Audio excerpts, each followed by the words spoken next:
Fundación de NAES. La enseñanza de la religión islámica en la educación pública. Cuestionario propuesto para las entrevistas en vídeo a personalidades. Las 12 cuestiones que planteamos están formuladas no solo desde la perspectiva de lege data en el marco de la Constitución Española de 1978, sino también en la perspectiva de la lege ferenda, en unos días en los que se viene hablando de la reforma de la Constitución, con ocasión de la publicación, BOE del 11 de diciembre de 2014, del currículo del área de enseñanza religión islámica de la educación primaria. Primera. Deberían modificarse los artículos 16.3. Ninguna confesión tendrá carácter estatal. Los poderes públicos tendrán en cuenta las creencias religiosas de la sociedad española y mantendrán las consiguientes relaciones de cooperación con la Iglesia Católica y las demás confesiones. Y 27.3. Los poderes públicos garantizan el derecho que asiste a los padres para que sus hijos reciban la formación religiosa y moral que esté de acuerdo con sus propias convicciones. ¿De la Constitución Española de 1978? No, vamos a ver. En el conjunto de la sociedad española, el peso que tiene los que siguen la religión católica es muy superior, extraordinariamente superior a los que siguen otras creencias, y por lo tanto, como consecuencia de esto, pasa a tener los actos, las reacciones, los locales, los lugares vinculados con la Iglesia Católica, un peso forzosamente muy superior al de cualquier otra religión. Por eso, bueno, que quiere usted ser evangelista, que quiere usted ser mormón, pues sea usted mormón, o sea usted evangelista, o sea usted islámico. Pero también hay una minoría importante y significativa de religión judía. Bueno, pues sea usted y tenga su sinagoga y tenga su... Pero quien tiene un peso especial dentro de la sociedad y de la cultura española es la religión católica, y eso no hay vuelta de hoja. Segundo, ¿cómo interpretar el punto 3 del artículo 16 de la Constitución, en tanto que él destaca la cooperación con la Iglesia Católica, sin limitarse a englobarla en la norma general y las demás confesiones? Sí, porque la Iglesia Católica, como consecuencia de, por ejemplo, la masa de centros educativos que tiene, de universidades, etc., en las situaciones de atención a enfermos de sanatorios y demás, las consecuencias que se derivan de concentraciones que pueden verificarse. Todo esto hace que el peso significativo en la sociedad española sea muy superior al de cualquier otra, y por lo tanto tiene que tener unas relaciones muy especiales. ¿Por qué? Por eso, como las tiene con la religión ortodoxa los rusos ahora, o como lo tienen con la religión anglicana los ingleses. Bueno, pues que tiene un papel y un peso muy especial dentro de la sociedad española, y no hay vuelta de hoja. Tercero, ¿cómo interpretar la limitación de la premisa confesional del punto 16.3 en su norma de tener en cuenta las creencias religiosas de la sociedad española? ¿En qué campos cree usted que cabe aplicar esta norma, recogiendo la diferencia que se hace entre Iglesia Católica y las demás confesiones? No, vamos a ver. Alrededor de esto existe siempre una cuestión que es importante desde un punto de vista intelectual. A mí me llamó siempre la atención que Hayek, que es uno de los grandes de la economía, etcétera, y que era un descreído, decía, bueno, pero si alguien quiere adoptar una religión, tiene que ser la religión católica, que es la más seria de todas. Entonces, esto sí existe dentro del mundo intelectual. Esto sí existe, que el mundo intelectual es separado de la Iglesia. A la religión católica le dan un peso y una importancia grande dentro de eso que se puede llamar la creación de la cultura occidental, desde los griegos, desde los romanos, y bueno, pues el cristianismo, pero fundamentalmente desde el marco de la Iglesia Católica, y luego sus polémicas y sus separaciones y lo que sea. Claro, todo esto pues tiene un peso tan especial que es imposible olvidarlo. No hay vuelta de hoja. Cuarto, en el punto 3 del artículo 16, habla de las relaciones de cooperación de los poderes públicos con la Iglesia Católica y las demás confesiones. ¿Cree usted que esta cooperación debe incluir también la cooperación con las normas confesionales proselitistas, incluso en el terreno educativo, propias de la religión católica y del Islam? El problema del Islam es un problema muy serio, porque, claro, hay religiones tenemos también, y los indios del Amazonas también tienen sus prácticas religiosas, etcétera, etcétera.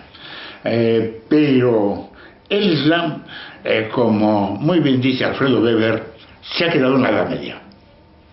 Y claro, la cultura occidental ya no es de la Edad Media, ya no tiene nada que ver con la Edad Media. Encajar la Edad Media en el siglo XXI es imposible. Es de esas cosas que no encajan. Y eso es lo malo de lo que le ocurre al Islam. Eso que Alfredo Weber cazó perfectamente. El Islam se ha quedado en la Edad Media y sigue con las mismas reacciones y trata de los castigos, los premios, las obligaciones, todo sigue siendo, bueno, pues las cosas que leíamos en libros que ocurrían en la Edad Media, y es lo que vuelven a plantear. Y sus conexiones, etcétera. No ha entrado el Islam en absoluto en el conjunto de la cultura occidental, y los pocos que entran, bueno, son marginados rápidamente, etcétera. La cultura occidental, por ejemplo, uno de los aspectos es, bueno, la igualdad de hombres y mujeres. Fue poco a poco, avanzando, hasta que ahora ha estallado ya del todo. Bueno, eso ellos lo miran como algo que no puede ser, no puede ser, etcétera. Hay una serie de frenos ahí que hacen que la verdad que sea una cultura que no puede ser asimilada, no se asimila, y está ahí marginada, etcétera. Se asimila la religión israelita perfectamente, se asimila todas las derivaciones del cristianismo, también en situaciones de ateísmos, etcétera. Todo eso se asimila. El islamismo no encaja en lo que el mundo ha creado, porque la civilización occidental de pronto ahora está estallando en África. Los países africanos, sobre todo por eso los del norte, tratan de impedirlo, porque los del Sáhara para abajo tratan de impedirlo, porque, bueno, pues les ha parecido bien, y con la descolonización, etcétera, pues imitan, tienen el francocefa, tienen planteamientos anglosajones del todo, en África del Sur, tiene, yo sé, la imitación de todo lo que acaba ocurriendo en Guinea Ecuatorial, etcétera. Tratan de ser occidentales y tratan de meterse en la cultura occidental, y claro, eso choca, y por eso pasan las cosas que ocurren en Nigeria, etcétera, porque tratan de impedirlo, tratan de que vuelva a la Edad Media. Claro, eso. Quinto, considera que la forma de precisar los límites de cooperación, sobre todo en lo relativo a la enseñanza, si fuera el caso, debe fijarse por la mayoría parlamentaria o por acuerdos sobre enseñanza y asuntos culturales, suscritos entre el gobierno y los representantes de las diferentes confesiones. ¿Todos estos representantes confesionales tienen el mismo valor de representación, o con qué criterios habría que discriminarlos? ¿No le parece demasiado ambiguo el concepto de más confesiones? Yo, ahí alrededor de esa cuestión, para efecto de ayudas que se puedan recibir por parte del Estado, yo creo que tiene que ser las Cortes, y se acabó. Son las que tienen nuestros dineros y las que tienen el poder legislativo, tiene de siempre. Fue una revolución que se dio, apareció en Inglaterra, acabó pasando de Inglaterra a todos los países, y eso de que el control pues pasa a ser un control parlamentario, pues eso pasa a ser no se le ocurre ya a nadie que en este mundo deje de ser el control parlamentario.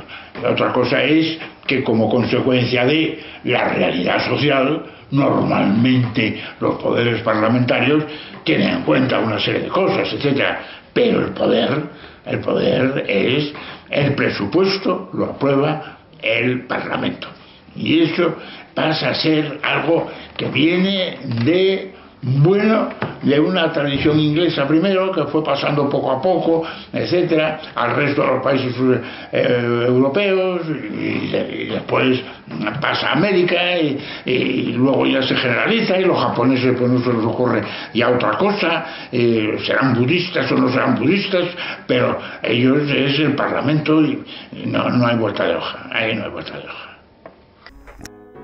Sexto. ¿Cree usted que el islamismo es un asunto privado, un sentimiento, y que por tanto no cabe darle el tratamiento propio de un asunto de interés público?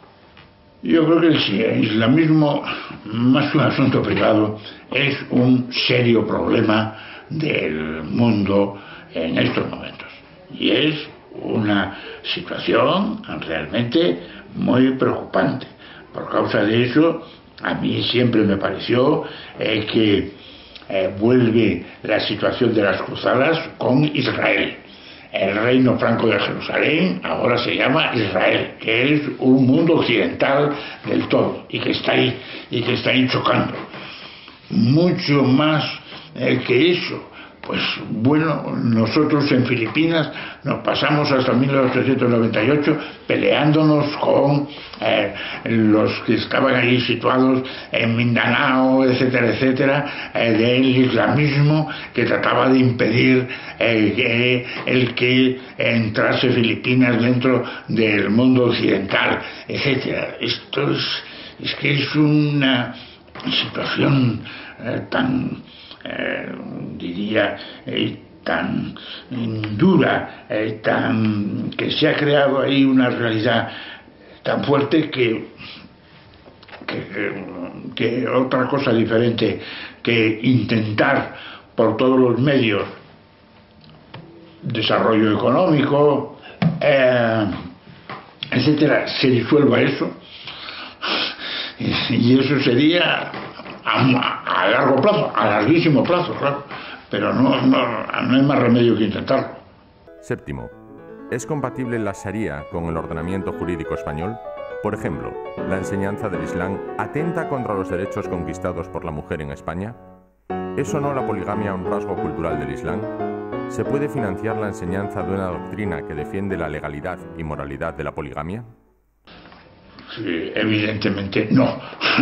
Evidentemente no, porque el respeto a la mujer pues tiene, ¿no?, en el mundo occidental poco a poco se fue creando, y no ya el final que fue con la pelea de los sufragistas, etcétera, etcétera, pero yo asistí de la mano de mi madre a la primera votación que en salas podían votar las mujeres.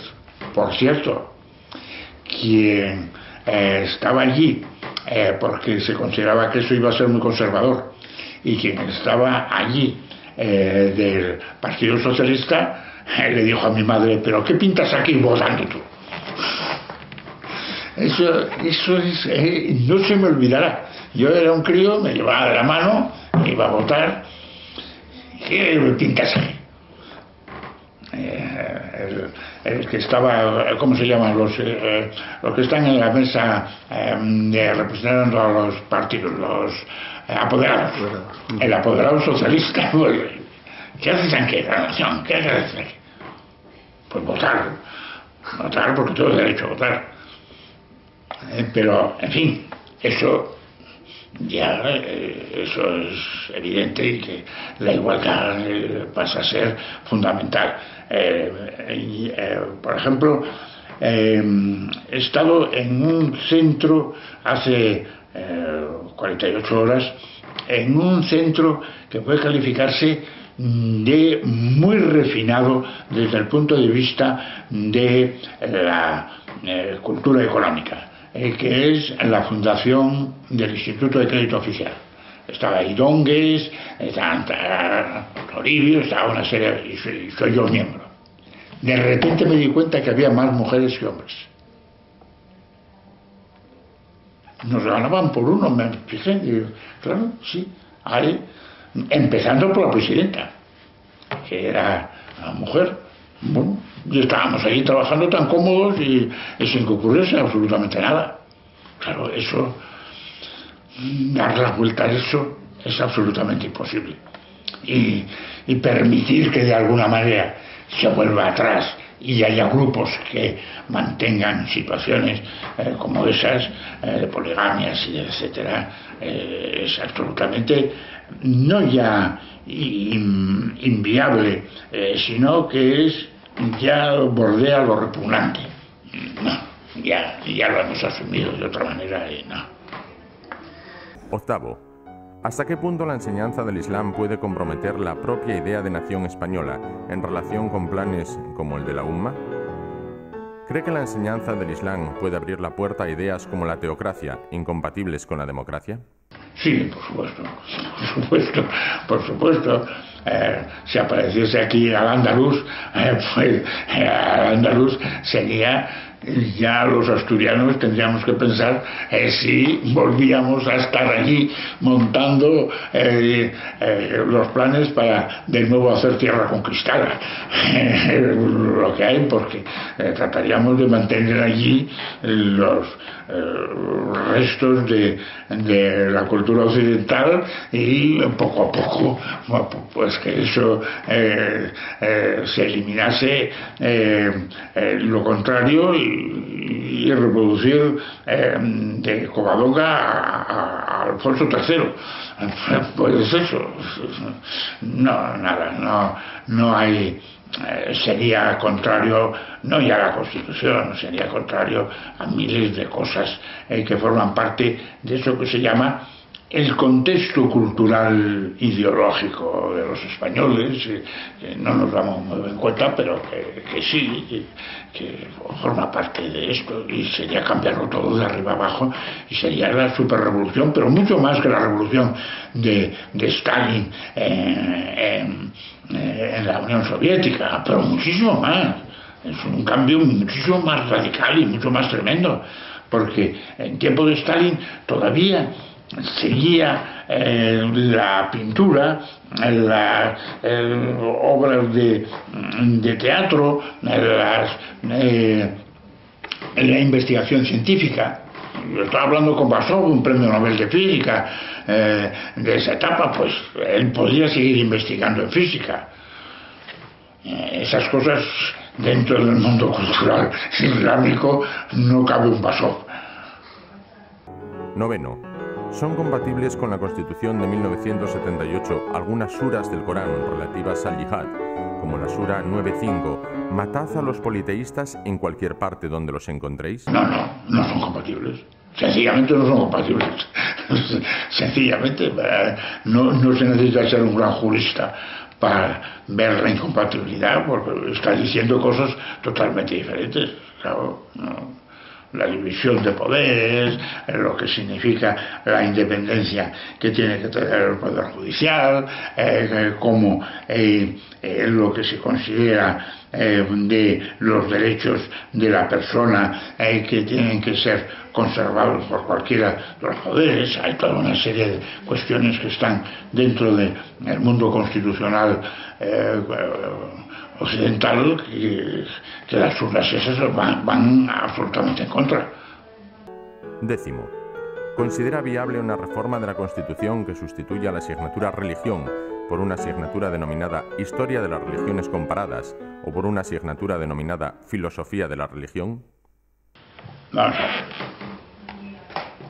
El problema de la enseñanza de la religión es un problema que está directamente relacionado con el tema de la familia. La familia es la que tiene que decidir si un hijo suyo pues yo estoy pensando, por ejemplo, lo que hubiera ocurrido en la escuela ahí arriba hace años en Cangas de Narcea, de Sabugo, donde eran evangelistas todos. Bueno, pues la escuela lo que tenían que procurar era señalar las ventajas y lo que decían los evangelistas, los luteranos, y el papel que había tenido Lutero, etcétera, etcétera. Y eso sin más. ¿Por qué? Porque los padres decidían eso y querían allí en Sabugo pues crear una entidad evangélica, que poco a poco pues se ha ido disolviendo con la inmigración y demás. Pues, el otro día leí en el periódico de Asturias, y no lo destacaba, en El Comercio, que se había muerto la última, que quedaba una viejecita que quedaba, que era lo que quedaba aquello, que hubo un momento en que toda la parroquia era, a principios del siglo XX, toda la parroquia era evangelistas, allí en el concejo de Cangas de Narcea. Y eso, pues se ha muerto la última, una viejecita. Ya los otros, pues, marchando, no sé qué, tal, dejaron de serlo. Pero eso allí, pues eso, y como de repente si hay un israelita, tienen unas escuelas que han montado para los chicos de la comunidad israelita de Madrid, y bueno, pues tienen que enseñar la Biblia, tienen que enseñar los profetas, etcétera, etcétera, la historia de Israel, y eso porque los padres quieren que sea eso, y viceversa lo que ocurre con los católicos. Y por lo tanto, pues el que todo trate de vamos a unificarlo, pues no, con una historia de las religiones o con una filosofía de la filosofía, habrá en la posibilidad de 70 filosofías diferentes de las religiones, con lo cual llevan un mensaje diferente cada una de ellas, con lo cual eso carece de sentido. Que en cada sitio pues tengan en cuenta lo que los padres quieren, y cuando es una minoría que no hay nadie que les enseñe tal, pues que no hay religión, porque no enseñan la religión para ellos. ¿Por qué? Pues el padre dice que no quiero que mis hijos pues sean enseñados en la religión católica. Pues, bueno, pues nada, pues no hay enseñanza de la religión católica para el niño tal, pero para el niño cual, que sus padres pues quieren que él sea eso, y nada de una generalización de esas donde se mandan mensajes extraños y extravagantes y diferentes, y que es casi como inventar también una religión especial. Pues nada. 11. ¿Qué opina usted sobre el argumento que justifica la asignatura religión a título de categoría cultural? ¿Puede serlo la historia del arte, la historia de la literatura o la historia de la música? No, la religión tiene un aspecto que, como está relacionado en todas las religiones con el tema de la salvación, etcétera, tiene una trascendencia que supera al conocimiento de la física o de la historia de la música. No es, está muy relacionado con una vivencia íntima que se acaba teniendo, y que eso es como si le dijese a usted que el amor de hombre y mujer pues es una cosa que se puede estudiar de la misma manera que le ocurre a la fisiología de la circulación de la sangre. Pues no se estudia así, no se puede estudiar así, no se puede analizar así. Y ahí los grandes enamorados pues están actuando de otra manera, y digo lo mismo de la religión, es otra cosa, otra cosa, otra cosa que tratar de ponerla al nivel de la física o de la historia de la música. Pues la historia de la música muy bien, la historia de la literatura muy bien, pero hay cosas que son del individuo y que forman parte de la personalidad propia, y que eso pues no hay manera de tratar de unificarlo con otra serie de cuestiones. A lo mejor eso no. 12ª. En su opinión, ¿cree posible que pueda contemplarse la cuestión de la asignatura religión en el contexto de una alternativa a las asignaturas de ética o ciudadanía? No, el mundo de la religión va mucho más allá del mundo de la ética. El mundo de la ética y de la moral, llamamos así ciudadana, pues forma parte de la convivencia y forma parte del mundo democrático y forma parte de muchas de esas cosas. Pero hay algo que es la trascendencia, y la trascendencia, eso pues salta por encima de esas cuestiones, y todas las religiones lo que tienen es una situación de trascendencia. Y claro, ahí no hay vuelta de hoja.